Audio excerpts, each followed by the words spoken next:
नमस्कार दोस्तों, जैसा कि आप देख रहे हैं कि इस मंच के माध्यम से हम रिश्तों पर बात कर रहे हैं। परिवार में सबसे जो अहम रिश्ता माना जाता है वो रिश्ता है पति पत्नी का। हमेशा से ही ये रिश्ता बहुत खूबसूरत रिश्ता कहलाता है, क्योंकि इसके बाद फिर परिवार का आगे विस्तार होता है। लेकिन आजकल हम देख रहे हैं कि पति पत्नी के रिश्ते के जो समीकरण हैं वो बहुत तेजी से बदल रहे हैं। शायद उसमें अपेक्षाएं बहुत ज़्यादा हैं, या हम अपने बारे में ज़्यादा सोचने लगे हैं। कहीं ना कहीं तो कुछ ऐसा है जो ये रिश्ता अब उतना खूबसूरत नहीं रहा जितना कि इस रिश्ते के बारे में कहा जाता था। तो रिश्तों की इस कड़ी में हमारे साथ बातचीत करने के लिए हैं राजनियोगिनी डॉक्टर सविता दीदी।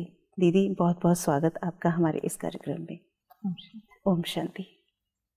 दीदी, जैसे कि बात कर रहे हैं हम पति पत्नी के रिश्ते के बारे में, आज हम देखते हैं कि चारों तरफ से तलाक की जो बातें हैं बहुत सामने आ रही हैं। आपके हिसाब से, आपके नज़रिए से ऐसा क्या बदलाव आया अभी? पहले जैसे लोग कहते थे कि पति पत्नी का रिश्ता तो 7 जन्म का होता है, लोग निभा लिया करते थे।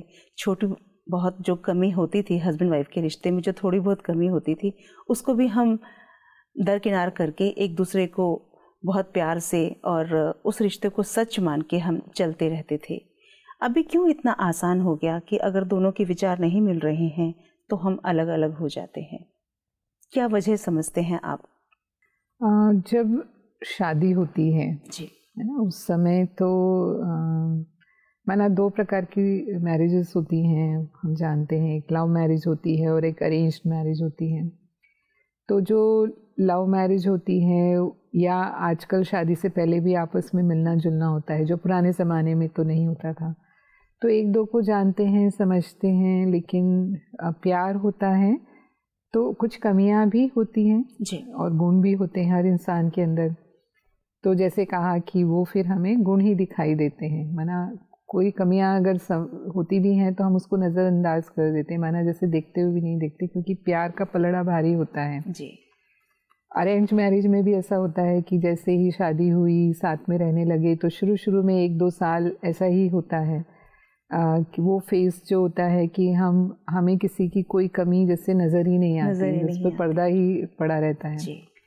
लेकिन जब साथ रहते रहते समय गुजरने लगता है, इस पर एक जोक जैसी बात है। मतलब जैसे कहते हैं कि शादी से पहले जो पत्नी होती है वो चंद्रमुखी होती है, और शादी के 2 साल के बाद वो सूर्यमुखी हो जाती है, और शादी के 10 साल बाद वो ज्वालामुखी हो जाती है। जी।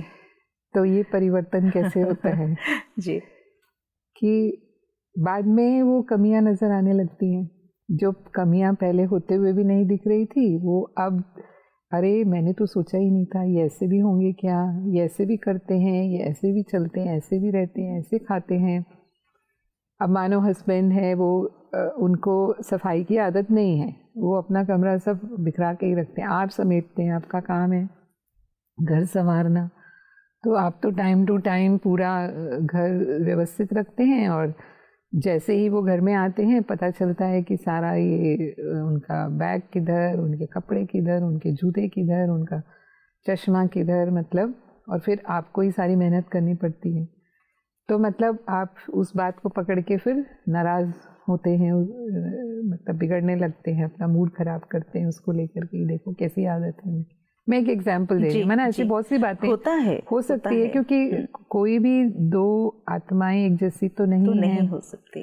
जी। हमारी सोच अलग हो सकती है, हमारे बिहेवियर्स अलग हो सकते हैं, और हम अलग अलग रोल भी प्ले कर रहे हैं, तो कहाँ ना कहाँ डिफरेंसेस तो होंगे ही। पर अगर हम इसको ज़्यादा महत्व देने लग जाते हैं, है ना, अगर हमें बिल्कुल भी वो सहन नहीं हो रहा कि अरे मैंने तो ऐसा नहीं सोचा था कि मेरा जो भावी जीवन साथी होगा या पति होगा वो ऐसा होगा, है ना, वो ऐसे चलेगा या मेरे साथ ऐसा बिहेव करेगा। मानो कई गुस्से वाले भी होते हैं, अब गुस्से वाले हैं, वो बात बात में आपको कह देते हैं आपने जरा भी कोई गलती करी तुरंत आपको 10 बातें सुना दी उन्होंने। हमारी भी कमियां होती हैं, ऐसे नहीं मैं कहूँगी कि उनकी ही कमी है, लेकिन हमारी कमियां होती हैं कई बार कि हम बहुत कंपेयर करते रहते हैं ना, मेरे मायके में ऐसा है ना और यहाँ ससुराल में तो ये ऐसा है। अब डिफरेंस तो होगा ही ना, 2 फैमिलीज़ हैं, हाँ वहाँ जो रीति रिवाज होते हैं या जो कल्चर होती है यहाँ नेचुरली आप एक अलग फैमिली में आए हो, तो वो चीज़ें, ये तो हमें हमारी समझ की बात है कि कहाँ भी 2 परिवारों का माहौल तो एक जैसा नहीं होगा, तो हमें एक्सेप्ट करना है क्योंकि हम आए हैं इस नए स्थान पर। तो जितना मैं जल्दी एडजस्ट हो जाऊंगी उतना ही मैं खुश रहूंगी और मैं अपने परिवार को भी खुशी दूंगी। अब जैसे हम अपनी माँ को बहुत प्यार करते हैं, रिस्पेक्ट करते हैं, अब जैसे पति की माँ है उसको भी हमें उतना ही प्यार करें, उतना ही हम उसको रिस्पेक्ट दें, अपनापन। तो जैसे अब उनकी माँ है तो मतलब हमारी सास है, तो उनको भी, उनके लिए हम इतना अपनापन या उतना रिस्पेक्ट उनका रखेंगे तो हस्बैंड को भी अच्छा लगेगा, है ना। तो इस तरह से हमें उसको अपना ही परिवार समझ करके स्वीकार करना है। फिर ऐसे नहीं कि माँ से अब आजकल तो मोबाइल फ़ोन है, ज़माना ही है कि हम तुरंत बस आपने नंबर घुमाया और तुरंत बात हो जाती है। तो दिन में 4-4 बार हम अपनी माँ से बात कर रहे हैं और अपनी सास से बात करने में हम थोड़ा दूर रहते हैं, मतलब कि अगर मैं इनसे बात करने गई तो ये मुझे ये सिखाने लगेंगी, ये बताने लगेंगी और ये सब मुझे सुनना पसंद नहीं आता इनका। मैं तो जो भी करती हूँ वो इनको अच्छा ही नहीं लगता है। अब नेचुरली उनके घर के तौर तरीके अलग हो सकते हैं, बात है। अब जो उनके तौर तरीके हैं वो हमें सीखना है और जितना जल्दी हम सीखेंगे और एडजस्ट हो जाएंगे उतना ही वो परिवार भी हमें उतना जल्दी स्वीकार कर लेगा। बिल्कुल। तो ये चेंज हमें अपने अंदर लाने की ज़रूरत है। तो बहुत बार ऐसा होता है दीदी कि जैसा आपने बताया कि हस्बैंड ऑफिस से आए और सामान यहाँ वहाँ फेंक दिया, तो शुरू में तो वाइफ को लगता है कि नहीं चलिए मेरी जिम्मेदारी है, मुझे कर लेना चाहिए। लेकिन कुछ समय के बाद अगर वो इस पे ही रिएक्ट करना शुरू करते हैं, अरे आप रोज ऐसे ये फेंक देते हो, अच्छा नहीं लगता, मैं भी तो पूरा दिन काम करती हूँ। और हस्बैंड अगर यही बात जाके अपने दोस्तों से बोले, भाई हाँ मैं तो घर जाता हूँ, मेरी वाइफ तो मुझे छोटी छोटी बात पे मतलब ऐसे टोक देती है, तो कहते अच्छा हमारी वाइफ तो घर बिल्कुल मैनेज रखती है, कुछ भी नहीं कहती, मैं कहीं कुछ भी रखूँ कर देती है। तो वहाँ से हस्बैंड के दिमाग में फिर थोड़ा सा नेगेटिव आना शुरू हो जाता। वैसे ही वाइफ के साथ भी, अच्छा हमारे हस्बैंड तो बहुत वेल मैनेज रखते हैं घर, वो तो मुझे कहते हैं कि तुम पूरा दिन काम करते हो, मुझे तुम्हें सपोर्ट करना चाहिए। तो ये भी छोटी छोटी बातें हैं। तो यहाँ पे अगर हम एक दूसरे के लिए हम ये सोचें कि वो वहाँ बाहर से आए हैं काम करके, वो थक के आए हैं, उनको सपोर्ट करना मेरा फ़र्ज़ है, वैसे ही हस्बैंड सोचे कि ये भी पूरा दिन काम करके थक जाती है, तो थोड़ा मुझे अपना जो मेरा काम है, जो काम मैं फैलाता हूँ वो मुझे समेटना चाहिए। तो मुझे लगता है कि चीज़ों में, रिश्तों में ज़्यादा मधुरता बनी रह सकती है। हाँ, दोनों ही एक दो को समझे मतलब नेचुरली अगर दोनों वर्किंग हैं तो फिर मिलजुल करके काम करेंगे तो उनको भी महसूस नहीं होगा ना, उनकी फीलिंग्स की भी हम कदर करें। मेन बात ये है, ज़्यादातर हस्बैंड इस मामले में डिमांडिंग होते हैं कि हाँ काम करके आए तो घर में तो मुझे कुछ भी नहीं करना है, आराम से बैठ करके टीवी देखना है या न्यूज़पेपर पढ़ना है या जो भी अपना इंटरेस्ट का है, चाहे वो सोशल मीडिया पर, तो मतलब वो अपना टाइम अपनी रीति से स्पेंड करते हैं और घर का सारा काम जो है वो जैसे वाइफ की जिम्मेवारी होती है। तो फिर उसको ये फील होता रहता है कि मैं भी तो थक कर आती हूँ, मैं भी तो सारा दिन काम करके आई हूँ। तो फिर ये यहाँ पर फिर पति को थोड़ा सा ध्यान देने की ज़रूरत है कि अगर मेरी पत्नी भी थक कर आई है तो हम दोनों मिलकर ही घर का काम निपटा लेते हैं। मैं ये नहीं कह रही कि वो कुकिंग करना शुरू करे, लेकिन और भी कई चीज़ें ऐसी होती हैं जिसमें उनकी मदद से उसको काफ़ी हल्कापन महसूस होगा। जी। या एक रियलाइजेशन भी होता है ना कि मतलब मेंटली भी या हम उसको सपोर्ट कर रहे हैं उस बात को कि हाँ आप इतना ज़्यादा इतना कर रही हो, इतना संभाल रही हो, हाँ ये भी आपकी हिम्मत है कि दोनों तरफ आप कर लेती हो। माना जब भी आवश्यकता पड़ती है तो उनके उसको अप्रिशिएट करना, जो भी वो काम कर रही। कई बार क्या होता है कि हम सोचते हैं टेकन फॉर ग्रांटेड, माना इसका तो काम ही है ना, इसको तो करना ही है, तो हम उसको वैल्यू नहीं देते।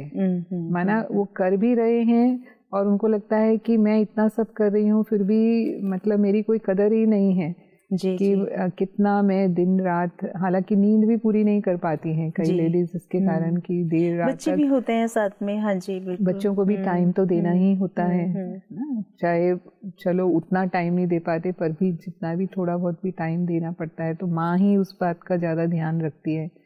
तो देर रात सोना उसकी वजह से, फिर जल्दी टाइम से उठना क्योंकि नौकरी पर जाना है, तो फिर बच्चों को भी स्कूल भेजना है, उनके लिए टिफ़िन, अपने लिए टिफ़िन, पति के लिए टिफ़िन, मतलब ये सब होता तो बहुत है ना। जी जी। और जी।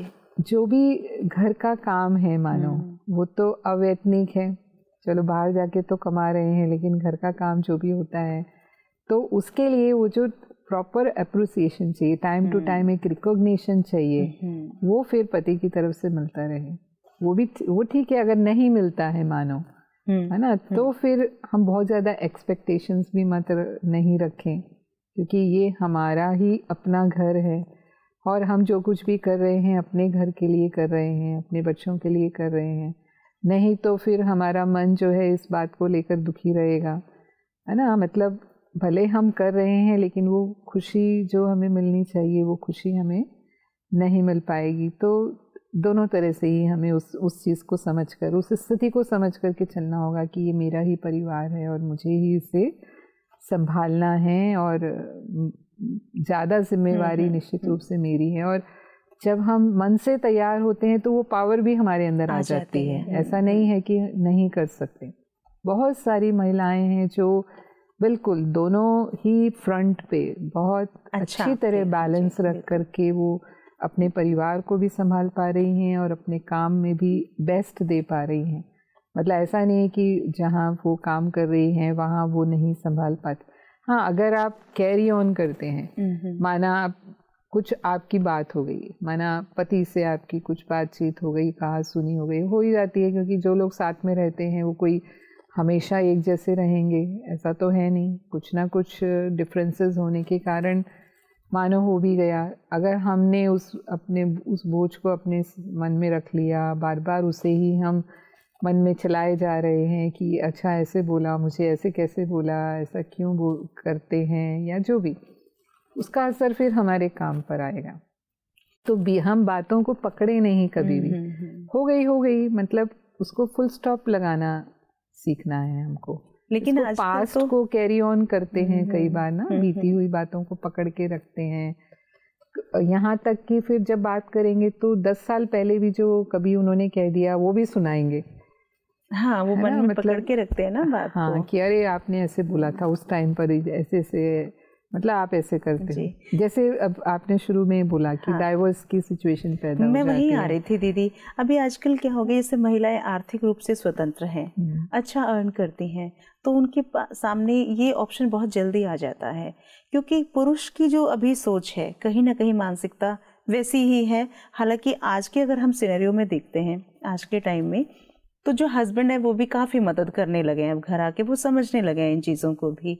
लेकिन अभी बहुत तेज़ी से जो एक नई चीज़ हम समाज में देख रहे हैं वो ये है कि जैसे शादी होती है, ठीक है, एक बच्चा हुआ, और वही टाइम जो होता है रिश्ते को परिपक्व बनाने का भी एक पीरियड चल रहा होता है। शुरू के अगर हम 10 साल कहें, 6 साल कहें, इस 6 साल में वाइफ को लगता है कि अब वो भी उतना ही काम कर रही है जितना हस्बैंड कर रहा है। इन बिटवीन बच्चा भी आ जाता है। अब वाइफ को ये लगता है कि मुझ पे बहुत ज़्यादा वर्कलोड है, और घर में रिश्ते तो वैसे ही हैं, डिमांडिंग हैं जैसे पहले थे, ठीक है, हस्बैंड भी वैसे ही डिमांडिंग है।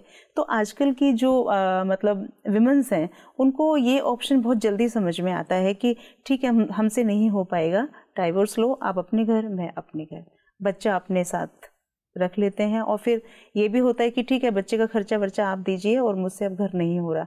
ये तो बहुत ज़्यादा इस तरह के केस आ रहे हैं। तो इसमें आप क्या कहना चाहेंगे, क्योंकि पहले तो हम इन चीज़ों को समझ के चलते थे, अभी थोड़ी बहुत जल्दबाजी हो गई है इस रिश्ते में, ये ऑप्शन बहुत जल्दी आ जाता है। नहीं, सबसे बड़ी बात ये है कि जब वो खुद भी सेल्फ डिपेंडेंट है, खुद भी कमा रहे हैं, तो एक ईगो क्लैश भी होता है। माना उनका भी वो ईगो का लेवल बढ़ जाता है कि मैं भी कोई कम थोड़ी हूँ, मैं भी तो कमा रही हूँ, तो फिर अगर मैं इतना करने वाली बात है। ऐसे तो बहुत लोग इस प्रॉब्लम को ऐसे भी सॉल्व कर लेते हैं कि वो जैसे मेड रख लिया घर में, या सर्वेंट की ज़रूरत है तो सर्वेंट रख लिया, तो घर के जो काम होते हैं वो तो फिर मेड या सर्वेंट्स, इवन कुक भी रख लेते हैं। चलो खाना बनाने का टाइम नहीं है तो कुक भी रख लेते हैं। तो मैं समझती हूँ कि ऐसे घरेलू कामों को लेकर के हम डाइवोर्स करें तो बहुत बड़ी बात हो जाती है। जब आपके पास इनफ मनी है, आप अच्छा कमा रहे हैं और अगर आप स्पेंड कर सकते हैं तो फिर ऐसे अपनी घर गृहस्थी को संभालिए कि भाई आपसे सारा काम नहीं हो रहा। कई बार फुल टाइम मेड या सर्वेंट भी रख लेते हैं तो ये सारे ऑप्शंस तो अवेलेबल हैं।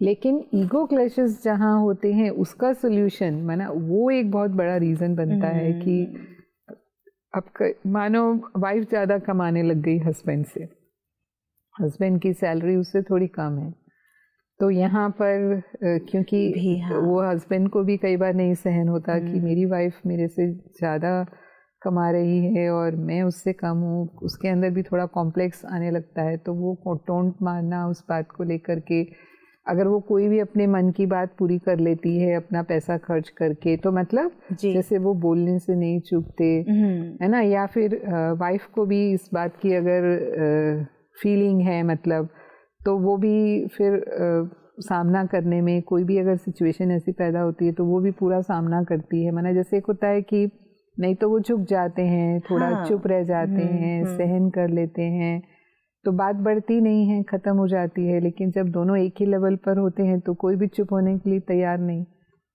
ऐसी स्थिति में फिर ये डाइवोर्स वाली सिचुएशन, रिश्ते खराब होते हैं। और फिर ऐसे ऐसे शब्द आपने मुंह से बोल दिए तो सामने वाला फिर उनको भूल नहीं पाता है। तो कहते हैं ना कि तलवार का घाव भर सकता है लेकिन ज़बान का घाव तो नहीं भरता है। तो फिर वो फिर अलग रहने लगते हैं और फिर अगर नहीं साथ रहने वाली स्थिति बनती तो फिर डाइवोर्स की नौबत आ जाती।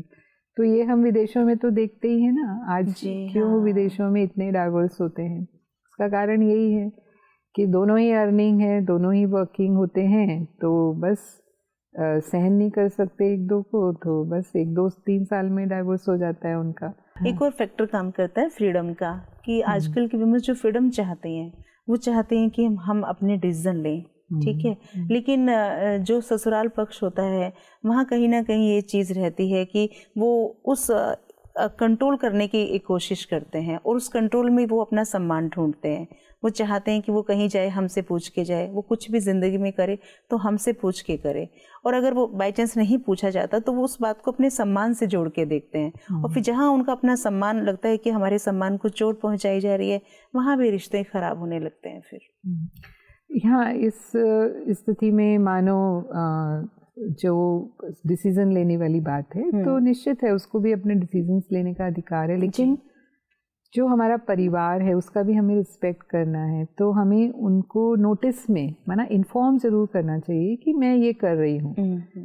आज्ञा लेना है मतलब आप मुझे परमिशन दो तब मैं करूँ वाली स्थिति नहीं, लेकिन दे शुड नो कि मैं ये करने जा रही हूँ, उनको पता होना चाहिए। तो इन्फॉर्म कर दो कि हाँ ये मैंने सोचा है और मैं ये करूँगी, तो भी उनको अच्छा लगेगा कि हाँ ये कुछ कर रही है लेकिन हमें मालूम है कि ये क्या कर रही है। माना मैंने खुद से कर लिया अपनी मर्जी से, अरे मैं तो फ्री हूँ है ना, मैं कुछ भी कर सकती हूँ, और अपने परिवार को हमने वो महत्व नहीं दिया, तो निश्चित है उनको वो फील होगा। और वो फील होगा तो कहाँ ना कहाँ उनके व्यवहार में फिर वो दिखाई देगा, वो हमारे परिवार की शांति को ख़त्म करेगा। नॉर्मली तो आजकल जॉइंट फैमिलीज नहीं होती, न्यूक्लियर फैमिलीज ही होती हैं, लेकिन फिर भी हस्बैंड को हमें इसमें ज़रूर शामिल करना है कि मेरा ये करने का विचार है और मैं ये कर रही हूँ, है ना। तो ही शुड बी इन्फॉर्म्ड, मेरे कहने का मतलब। लेकिन सोसाइटी का कड़वा सच यही है दीदी कि आज भी हस्बैंड चाहते हैं कि अगर उनसे आज्ञा मांगी जाए तो वो ज़्यादा उनको सम्मान सूचक नहीं, तो यहाँ उनको परिवर्तन होगा, समय अनुसार हर इंसान को बदलने की ज़रूरत है।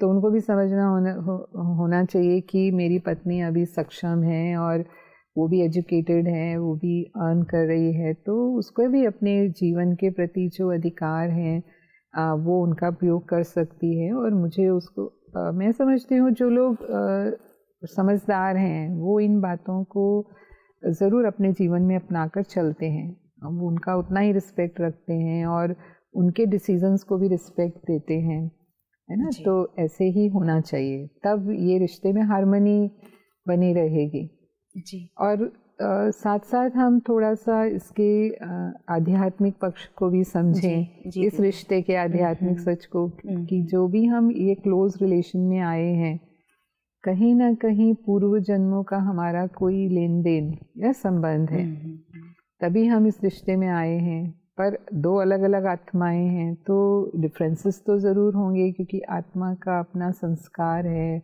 अपने कर्म हैं जो वो अपने साथ लेकर के आती हैं। तो अगर कहीं हमें ऐसा लगता है कि नहीं, इनके साथ तो मेरी बिल्कुल ही नहीं निभती है, इनके विचार तो मेरे से बिल्कुल ही अलग हैं, मैं तो बिल्कुल ही अलग हूँ, है ना, ये स्थितियाँ पैदा होती हैं कई बार। और कई बार तो हस्बैंड की हैबिट्स ही ऐसी होती हैं कि इनटॉलरेबल हो जाती हैं माना। तो फिर हम ये समझें कि ये आत्मा है, ये अपनी जर्नी पर है, मैं अपनी जर्नी पर हूँ, पर अभी हम साथ में हैं। तो अपने इन कर्मों को हमें सेटल करने के लिए एक दो के प्रति हम गुड विशेस रखते हुए साथ में एडजस्ट करके थोड़ा एक दो को सहन करना पड़ता है, समाना होता है, वो तो ज़रूर है, थोड़ा कॉम्प्रोमाइज़ तो करना ही पड़ता है। लेकिन फिर हमें उतना ज़्यादा जीवन में दुख या परेशानी नहीं रहेगी, हम अपने जीवन से उतना असंतुष्ट नहीं रहेंगे, लेकिन उस आत्मा को देखते हुए, उसके कर्मों को देखते हुए भी उनके प्रति हम शुभ भावना रख पाएंगे। जैसे हमने बात की राजयोग की ना, स्पिरिचुअल नॉलेज और राजयोग इसमें हमें बहुत मदद करता है। माना हमारा परिवार टूट जाए, इससे तो अच्छा है ना जी, कि हम आपस में मिलकर रहें, अपने परिवार को हम बनाकर रखें। तो फिर हम कुछ टाइम अपने आप को दें और कुछ गुड विशेस के वाइब्रेशंस हम उस आत्मा को भी देते रहें। जी, इतनी सुंदर जानकारी देने के लिए दीदी आपका बहुत बहुत शुक्रिया। दोस्तों, हम जब कोई रिश्ता बनाते हैं तो ये सच बात है कि हम उस रिश्ते में बहुत दूर तक जाना चाहते हैं, लेकिन रिश्ता बनने के बाद उस रिश्ते के प्लस माइनस हमारे सामने आने लगते हैं। लेकिन जिस तरह दीदी ने बताया कि हम कुछ चीज़ों को अपने जीवन में धारण करके अपने उस रिश्ते में दूर तक जा सकते हैं, और एक छोटी सी एक्सरसाइज भी बताया कि जब दो लोग अलग अलग अपनी अपनी जर्नी पे हैं तो जाहिर सी बात है दोनों के डेस्टिनेशन भी अलग ही होंगे, लेकिन हम जब एक रिश्ते में हैं तो उस रिश्ते में हमें साथ साथ चलना है और हार्मनी के साथ चलना है। तो उम्मीद है कि आज जितनी बातें भी आपको बताई गई, उन बातों को आप अपने जीवन में धारण करेंगे और अपने रिश्ते को एक खूबसूरत मोड़ देंगे। इसी के साथ बहुत बहुत शुक्रिया। ओम शांति।